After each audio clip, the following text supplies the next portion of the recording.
আমার নাকি অহংকার বেড়ে গেছে, দোকানে গেলে আমি মানে বড় ব্লগার যারা আছে তাদেরকে পাত্তা দিই, ছোটো ব্লগারদের পাত্তা দিই।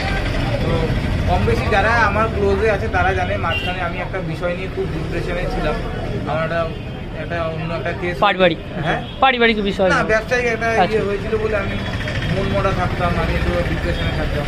আর তখন হয়তো কেউ এসেছিল, আমি হয়তো সেই সময় তাদেরকে অ্যাটেনশন দিতে পারিনি বলে হয়তো তারা বলছে বাইরে গিয়ে যে আমি পাত্তা দিই, কিন্তু আমার মেন্টালিটি সেরকম না।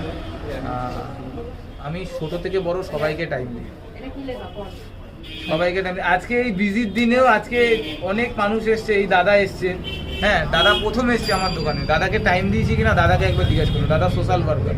আচ্ছা আচ্ছা, আমি কাউকে ছোট বড় মনে করি না। আর যে আসে তার চ্যানেলে লেখা থাকে না যে তার কত ফলোয়ার, দেখলে বোঝা যায় না তার কত ফলোয়ার। আর থোড়ি না তুমি জিজ্ঞাসা করবে কত ফলোয়ার্স, তারপর ভিডিও করতে দেবো। দেওয়ার চেষ্টা করি, সবার সাথে ভালো ব্যবহার করি। যারা এই গুজবটা রটাচ্ছ এটা প্লিজ বন্ধ করতে, তাদের বলবো যে এগুলো থেকে বিরত থাকা ভালো। একদম খুব সোজা মানুষকে নিয়ে ক্রিটিসাইজ করা, মানুষের জায়গায় থেকে বোঝাটা অনেক কঠিন কঠিন। একটা চামড়ার মুখ বলে দিই আমরা, ভাবি না, ভাবাটা দরকার আগে। অনেক দোকানদার আছে দুম করে অনেক কিছু বলে ফেলি আমরা যে এই দোকানের বিরিয়ানি ভালো না, কিন্তু তাতে কি হয়, দোকানটা খারাপ হয়, কাস্টমার নষ্ট হয়, কিন্তু আমরা তো দুম করে বলে ফেলি, আমরা বুঝি না তার জন্য কত মানুষের পেটে লাগে।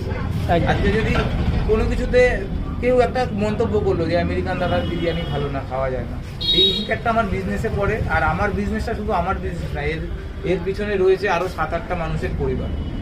আমার বিজনেস খাওয়া মানে আমার বিজনেস নষ্ট হয়ে যাওয়া মানে তার পাশাপাশি এই 8-10টা মানুষ আমার বিজনেসের উপর ডিপেন্ড করে যাদের সংসার চলছে তাদের। একদম একদম।